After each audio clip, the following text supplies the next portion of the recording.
संध्याकाळी दिवे लागण्याच्या वेळी अचानक सायलीने तिच्या माहेरी फोन केला. तिच्या बाबांनी फोन उचलला आणि म्हणाले, अरे सायली बाळा, आज ऑफिसला गेली नाहीस का? तब्येत तर ठीक आहे ना तुझी? सायली रडत म्हणाली, काही ठीक नाही आहे बाबा. आता मी या घरात एक सेकंदसुद्धा राहू शकत नाही.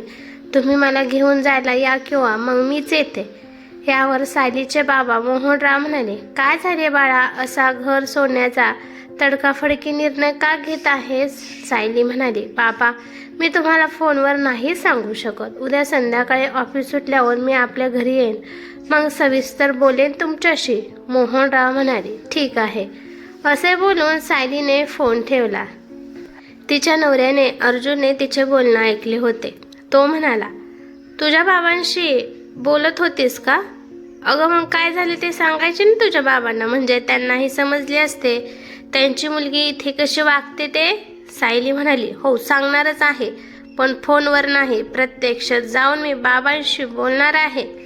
तिथे गेल्यावर सर्वात आधी मी माझ्या आईबाबांची माफी मागणार आहे, कारण त्यांनी मला अनेकदा समजावले पण मी त्यांचे ऐकले नाही आणि तुझ्याशी लग्न केले आणि तुझ्याबरोबर लग्न केल्याचा आज मला पश्चाताप होतोय.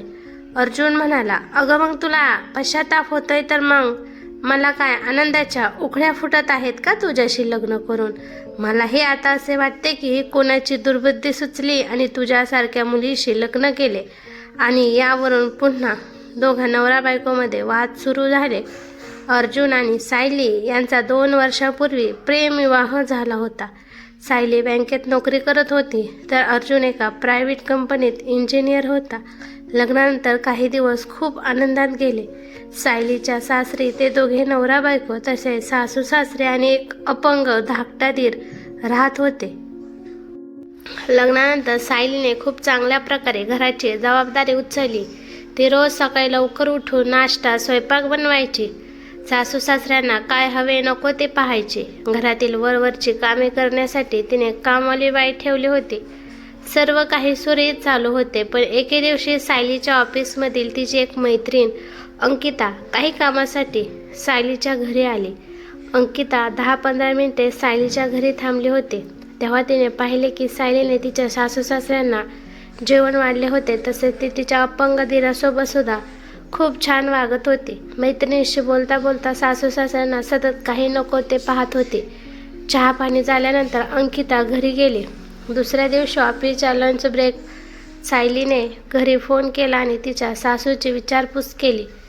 जेवण औषधे घेतली का नाही हे विचारले आणि मग फोन ठेवून दिला.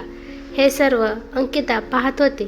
त्यानंतर सायली आणि अंकिता आपापला टिफिन घेऊन जेवायला लागल्या.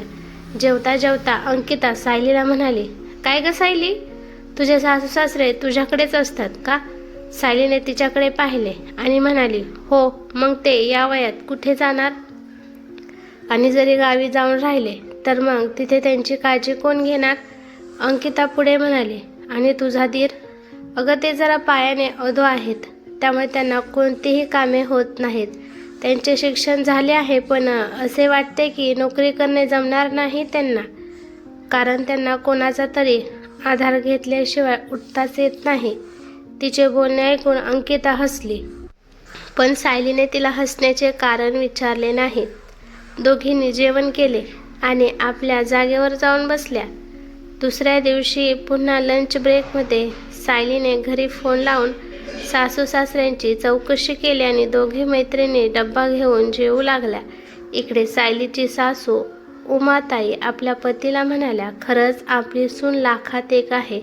किती काळजी घेते आपल्या आणि आपण उगाचच तिच्याबद्दल चुकीचा समज करून घेतला होता. अरुणराव म्हणाले, हो, खरंच आपली सून खूप चांगली आहे. नाहीतर आपण आजकालच्या घर तोडणाऱ्या सुना पाहतोच की, पण आपली सून घर जोडणारी आहे. दोघेही सायलीचे खूप कौतुक करत होते. पण आज बँकेत जेवणाच्या सुट्टीत अंकिताने सायलीला उलटी पट्टी पडवली. जेवता जेवता ती सायलीला म्हणाली, सायली, तू खरंच खूप भोळी आहेस. कोणत्या जमान्यात जगतेस तू? सासू सासरे दीर हे फक्त संधी साधू असतात. सायली म्हणाली, असे का बोलतेस अंकिता? अगं माझे सासू सासरे खूप चांगले आहेत, मला अगदी मुलीप्रमाणे सांभाळून घेतात. अंकिता म्हणाली, मुलीप्रमाणे सांभाळून घेतात, पण कशासाठी हे नाही का लक्षात आले तुझ्या? सायली गंभीर झाली आणि म्हणाली, कशासाठी? अगं त्यांचा पांगळा मुलगा आहे ना, त्याच्यासाठी. हे बघ, कोणते सासू सासरे सुनेबरोबर मायेने वागतात मी त्या दिवशीच पाहिले आणि तेव्हाच ओळखले की तुझे सासू सासरे बनेल आहेत. त्यांना त्यांच्या अपंग मुलाची काळजी आहे, त्यामुळे त्यांचा हा सर्व ड्रामा सुरू आहे. त्यांच्या मागे अपंग मुलाचे काय होईल असे वाटत असेल त्यांना, म्हणून तर सारखं तुला सुनबाई सुनबाई करत असतात आणि तू ही शिकलेली असूनही अडाणी असलीसारखी वागतेस. सायली कपाळावर आठ्या आणून मैत्रिणीचे बोलणे ऐकत होती. अंकिताला समजले की सायली आता तिच्या पट्ट्यात आली आहे. तेव्हा अंकिता पुढे म्हणाली, मी तर म्हणते तू आताच वेगळी राहा. अगं तू असा का विचार करत नाहीस? उद्या तुला मुले झाली तर मग तेव्हा तू तुझ्या मुलांकडे पाहशील की या तिघांची उठाठेव करत बसशील? तू जर आताच अंग काढून घेतलेस तर तुझे सासरे त्यांच्या अपंग मुलाची काहीतरी व्यवस्था करतील. उद्या तुझ्या सासू सासऱ्यांचे काही बरे वाईट झाले तर मग तू तुझ्या अपंग दिराला काय आयुष्यभर सांभाळणार आहेस का? सायली पटकन म्हणाली, नाही, अजिबात नाही. अंकिता म्हणाली, बघ बाई काय करतेस ते, तुझे वाईट होऊ नये म्हणून बोलते मी. असे बोलून अंकिता तिचा टिफिन घेऊन तेथून उठली, पण सायली मात्र काहीतरी विचार करत बसली होती. तेवढ्यात तिचा मोबाईल वाजला आणि ती भानावर आली. तिच्या नवऱ्याचा म्हणजे अर्जुनचा फोन होता. तो म्हणाला, सायली, आज मला घरी यायला उशीर होणार आहे. माझे जेवण बनवू नकोस, मी जेवण करून येणार आहे. तेव्हा सायली फक्त ठीक आहे म्हणाली आणि तिने फोन कट केला. संध्याकाळी ऑफिस सुटल्यावर सायली घरी गेली तर तिचे सासू सासरे आणि दीर टी व्ही पाहत बसले होते. तिने त्या तिघांकडे पाहिले आणि त्यांच्याशी काहीही न बोलता ती तिच्या खोलीत गेली. याचे तिच्या सासूला आश्चर्य वाटले.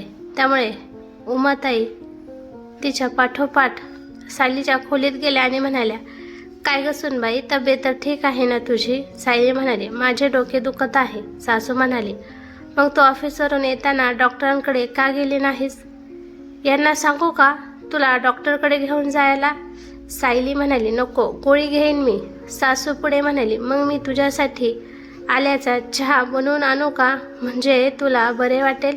सायली म्हणाली, मला काहीही नको, थोडा वेळ मला एकटीला आराम करू द्या प्लीज. आज सायलीच्या बोलण्यात सासूला परकेपणा जाणवला, त्यामुळे त्या गपचूप तेथून निघून गेल्या. सायली आज संध्याकाळी ऑफिसवरून आल्यावर तिच्या खोलीत गेली. ती रात्रीचे 9 वाजले तरी बाहेर आली नाही. त्यामुळे तिच्या सासूने आज रात्रीचा स्वयंपाक बनवला. काही वेळाने सायली तिच्या खोलीतून बाहेर आली.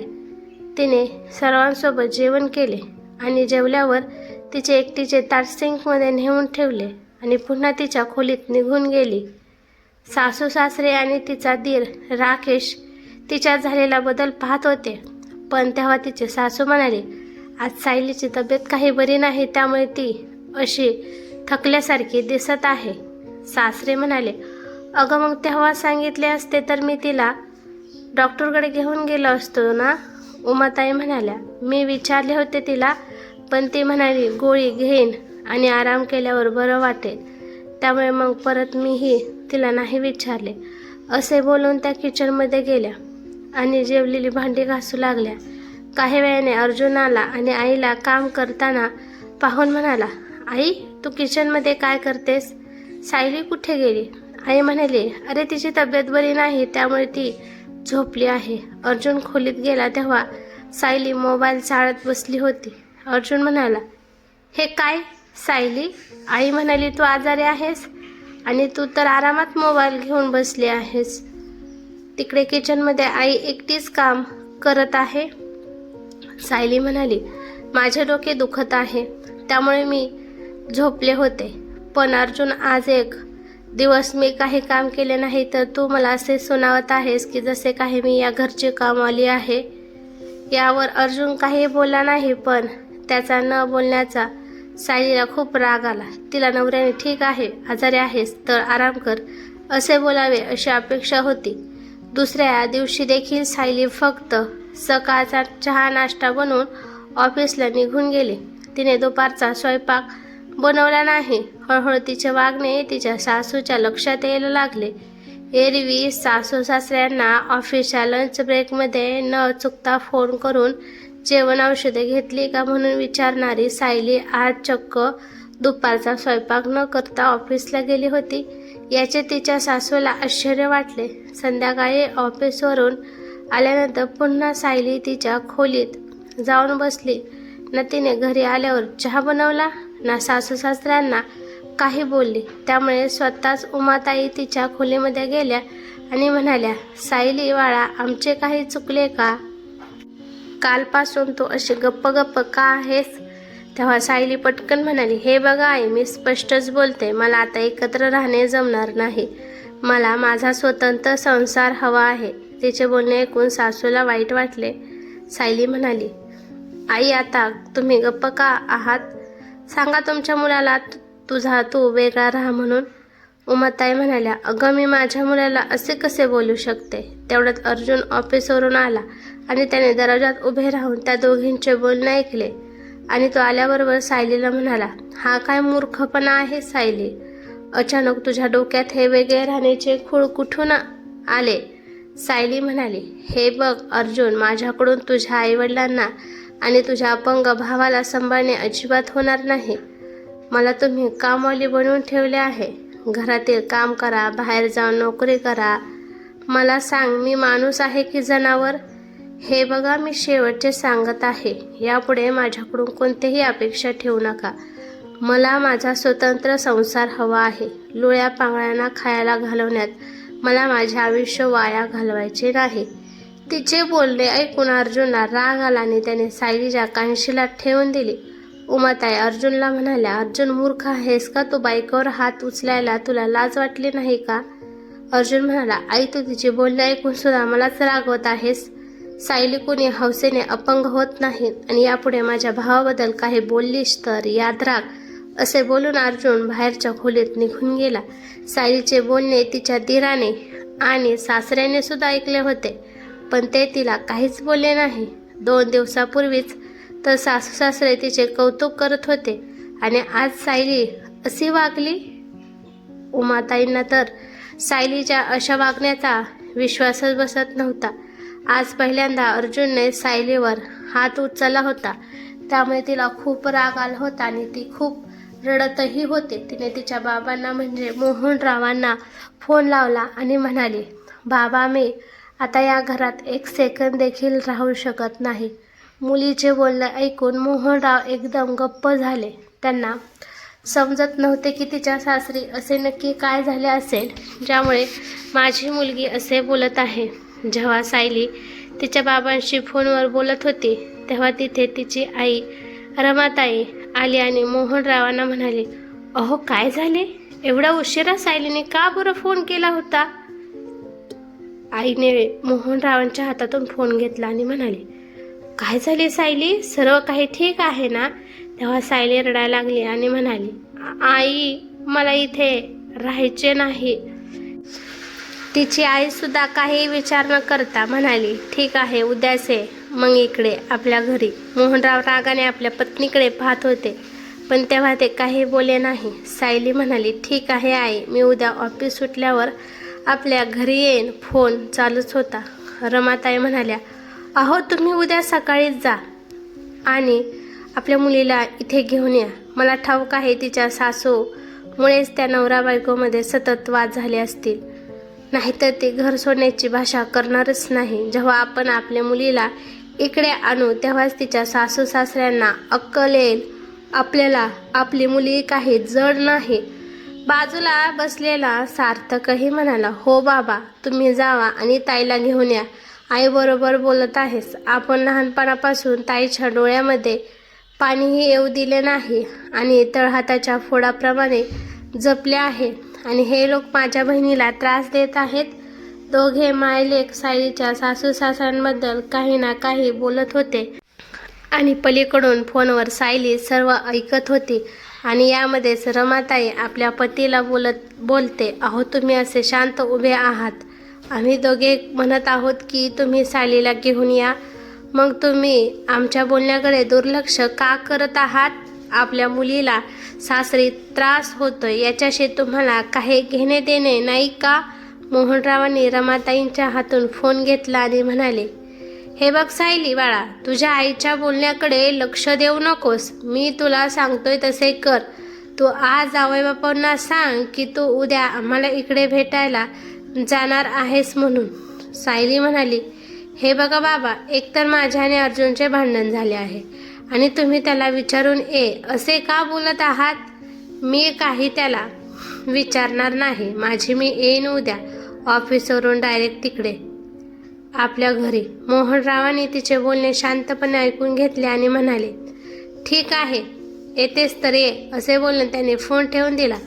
त्यानंतर ते आपल्या पत्नीला मोठ्या आवाजात म्हणाले, काय ग रमा, सायलीचा फोन चालू असताना तू अशी चुकीचे कसे बोलू शकतेस? लगेच सासरे जाऊन घेऊन या म्हणतात आहेस. अगं तुला तुझ्या मुलीचा संसार मोडायचा आहे का मूर्ख कुठली? असे बोलून मोहनराव आतल्या खोलीत निघून गेले. दुसऱ्या दिवशी संध्याकाळी सायली ऑफिसवरून थेट माहेरी पोचली. घरी आल्यावरच सायली सर्वांना भेटली. आईच्या गळ्यात पडून रडली. म्हणाली, आई मला माफ कर, मी चुकले, तुमचे ऐकले नाही आणि अर्जुन सोबत लग्न केले. आई म्हणाली, तुला अक्कल नव्हती ना? अगं आम्ही 4 पावसाळे जास्त पाहिलेले असतात म्हणूनच तुम्हाला सांगत असतो, पण तेव्हा आईबाप विलन वाटतात ना तुम्हाला. सार्थक म्हणाला, हे बघ ताई, तू आता आलीस ना तर भाऊजींकडे अजिबात जाऊ नको. समजतात काय ते स्वतःला? तुझ्यावर हात उचलतात म्हणजे काय? जेव्हा त्यांना तुझी किंमत समजेल तेव्हा येतील तुला घेऊन जायला. तोपर्यंत तू काही जाऊ नकोस. मोहनराव मात्र त्या तिघांकडे हाताची घडी घालून पाहत उभे होते. त्यांना पाहताच रमाताई आणि सार्थक घाबरले आणि गप्प बसले. सायलीने मोहनरावांची देखील माफी मागितली. तेव्हा मोहनराव म्हणाले, सायली बाळा, हे बघ, तू अर्जुन बरोबर लग्न करून काही चूक केली नाहीस. शेवटी आपल्या नशिबात जे लिहिलेले असते तसेच होते. मग त्यापुढे कोणाचे काहीही चालत नाही आणि अर्जुन खूप चांगला मुलगा आहे हे लक्षात घे. बाबांचे बोलणे ऐकून सायलीला राग आला आणि ती म्हणाली, बाबा हो, त्याने विनाकारण माझ्यावर हात उचलला तरी तुम्हाला तोच बरोबर का वाटतोय? बाबा म्हणाले, अर्जुन विनाकारण तुझ्यावर हात उचलणार नाही. बरं असो, तू आधी जेवण घे, आपण या विषयावर नंतर बोलू. रात्रीचे जेवण आटोपल्यानंतर मोहनराव आणि सायली दोघेही गप्पा मारत बसले होते. तेव्हा मोहनराव म्हणाले, सायली, आता सांग बरं काय झाले ज्याच्यासाठी तू घर सोडून आले आहेस? अगं तुझे सासू सासरे तर तुझे किती कौतुक करतात. मागच्या महिन्यात तुझे सासरे मला बाजारात भेटले होते तेव्हा म्हणाले, मोहनराव, आमची सून लाखात एक आहे. सायली आमच्या घरी लक्ष्मीच्या पावलांनी आली आणि आमच्या घराचे भाग्यच उजळले. तेव्हा मला स्वतःवर गर्व वाटला. सायली हळू आवाजात म्हणाली, सुनेचे कौतुक करण्यामागे काय हेतू आहे आता मला चांगले समजले आहे. बाबा म्हणाले, काय बोलली सायली? पुन्हा बोल. सायली म्हणाली, बाबा, तुम्ही समजता तसे ते लोक नाहीत, खूप स्वार्थी आणि मतलबी आहेत. मोहनराव म्हणाले, अगं सायली, 2 वर्ष झाले तुझ्या लग्नाला, तेव्हा तर तू खूप आनंदाने संसार करत होतीस. जेव्हा इकडे यायची तेव्हा तूही तुझ्या सासू सासऱ्यांचे नवऱ्याचे कौतुक करत होतीस. मग आता काय झाले ज्यामुळे तुला तुझ्या सासरची मंडळी स्वार्थी आणि मतलबी वाटायला लागली? सायली म्हणाली, हे बघा बाबा, मला काही आता त्या घरात जायचे नाही. तुम्ही अर्जुनला स्पष्ट बोला, जर तो वेगळा राहत असेल तरच मी त्याच्यासोबत संसार करेल, नाहीतर मला एकत्र राहणे जमणार नाही. तिचे असे बोलणे ऐकून मोहनराव अवाक झाले. बाबा म्हणाले, अगं पण तुझ्या डोक्यात अचानक वेगळे राहण्याचा विचार कसा आला? तेव्हा मात्र सायली काहीही बोलली नाही. तिच्या बाबांनी विचारले, तुला तुझ्या सासूबाई काही बोलल्या का? त्या तुला त्रास देतात का? की तुझे सासरे किंवा दीर तुला काही बोलले का? मला सांग, अर्जुन तुझ्याशी वाईट वागतात का? सायली म्हणाली, मला कोणी काही बोलले नाही किंवा कोणी त्रास दिला नाही. ती पुढे म्हणाली, बाबा रोज सकाळी उठून सगळ्यांसाठी चहा, नाश्ता, दुपारचा स्वयंपाक, ऑफिसला जाऊन आल्यानंतर पुन्हा रात्रीचा स्वयंपाक, या सर्वांचा मला आता कंटाळा आला आहे. घरातील कामे करा, पुन्हा बाहेर जाऊन नोकरी करा. बाबा म्हणाले, मग 2 वर्ष तर तू हे व्यवस्थित करत होतीस ना, मग आताच असे काय झाले? बाबा, मी 2 वर्ष केले ना, मग आता मला स्वतंत्र संसार हवा आहे. माझ्या मैत्रिणी देखील वेगळ्या राहतात, त्या त्यांच्या संसारात खूप खुश आहेत आणि मी मात्र सासरी गुरफडून गेली आहे. आता हळूहळू मोहनरावांच्या लक्षात यायला लागले. ते म्हणाले की नक्कीच सायलीचे कान कोणीतरी भरले आहेत, त्याशिवाय ती अशी वागणार नाही. सायली बाळा, तुला एक सांगू? मला असे वाटत आहे की तू कोणाचे तरी सांगण्यावरून अशी वागत आहेस. सायली, तुझी आई जेव्हा लग्न करून या घरात आली होती तेव्हा आमचे खूप मोठे कुटुंब होते. म्हणजे माझे आई वडील, काका काकू, त्यांची 2 मुले आणि माझी आजी. घरात प्रत्येकाचे स्वभाव वेगवेगळे, त्यामुळे सुरुवातीला या सर्वांशी जुळून घ्यायला तुझ्या आईला खूप त्रास सहन करावा लागला. मी पण तेव्हा काही बोलू शकत नव्हतो, कारण तेव्हा जर मी रमाची बाजू घेऊन काही बोललो असतो तर मला सर्वजण जोरुका गुलाम म्हणाले असते. मग तेव्हा तुझी आई काय सासरचे घर सोडून तिच्या आईबाबांच्या घरी गेली का? विचार बर तिला. अगं, उलट तिने तिथेच राहून हळूहळू सर्वांची मने जिंकून घेतली आणि आज पाहतेस ना, ती सर्वांची लाडकी आहे.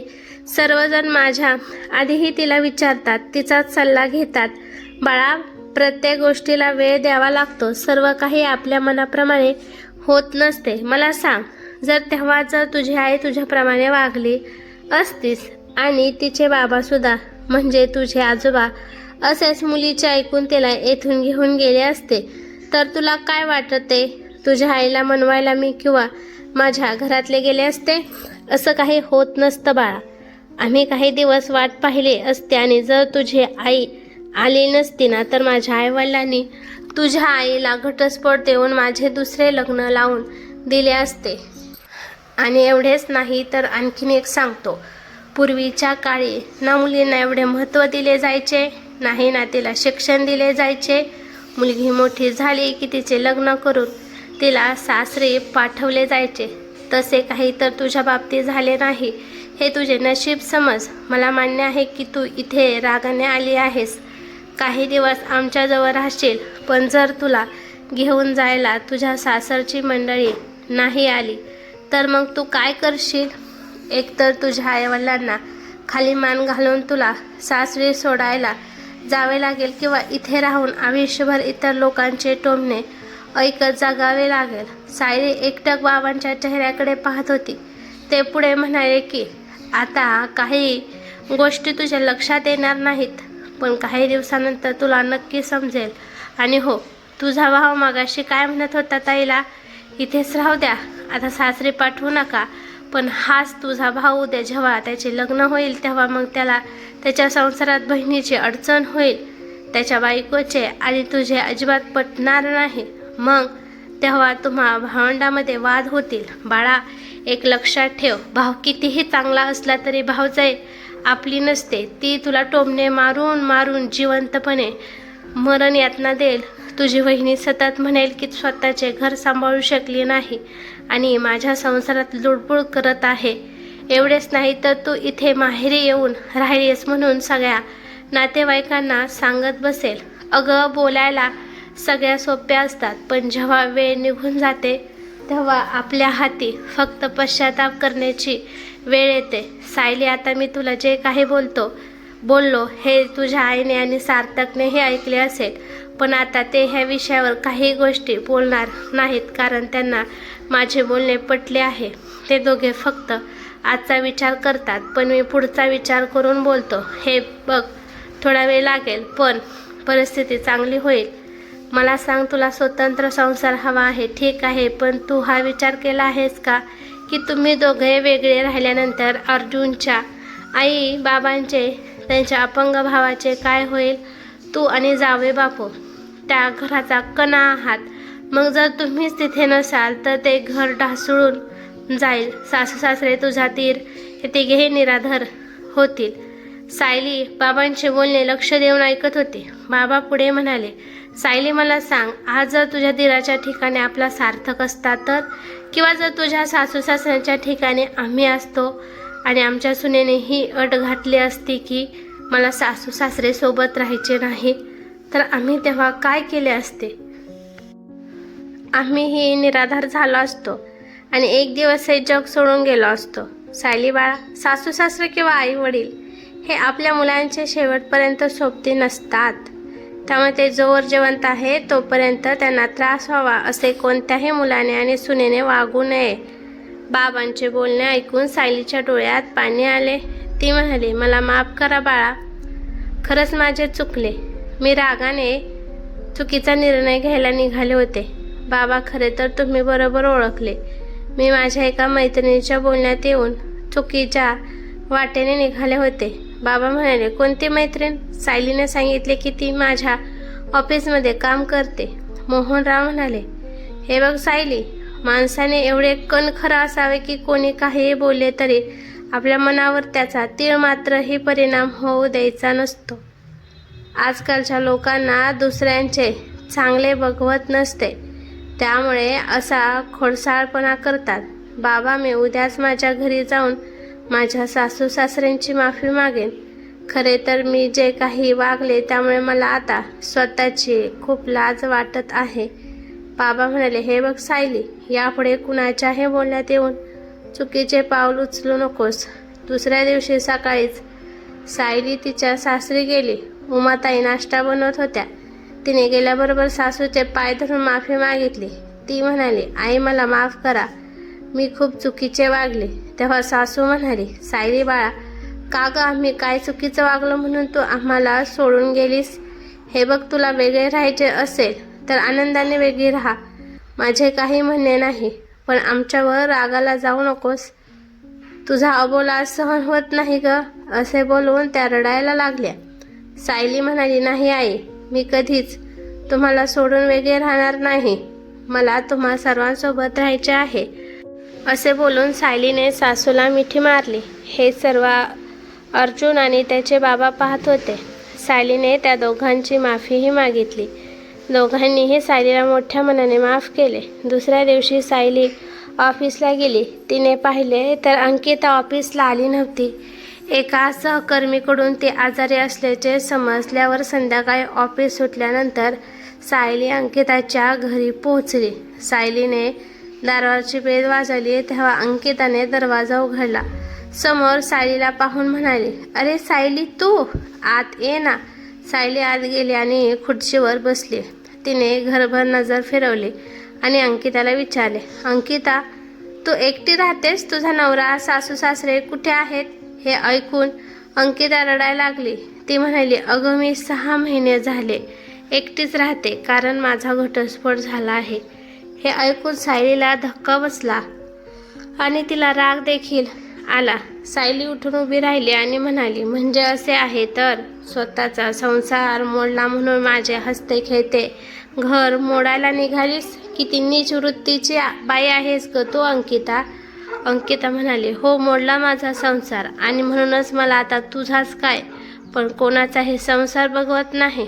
तिचे बोलणे ऐकून सायलीला धक्का बसला. ती म्हणाली, अगं, एक स्त्री असून दुसऱ्या स्त्रीबद्दल असा विचार करताना तुला लाज कशी वाटत नाही? सायलीचे बोलणे ऐकून अंकिता हसू लागली. म्हणाली, मग आता तू कधी घटस्फोट देणार आहेस तुझ्या नवऱ्याला? सायली म्हणाली, तुझ्या बोलण्यात येऊन मीही चुकीचे वागले, पण वेळच भानावर आले. आजपासून तुझी आणि माझी मैत्री संपली.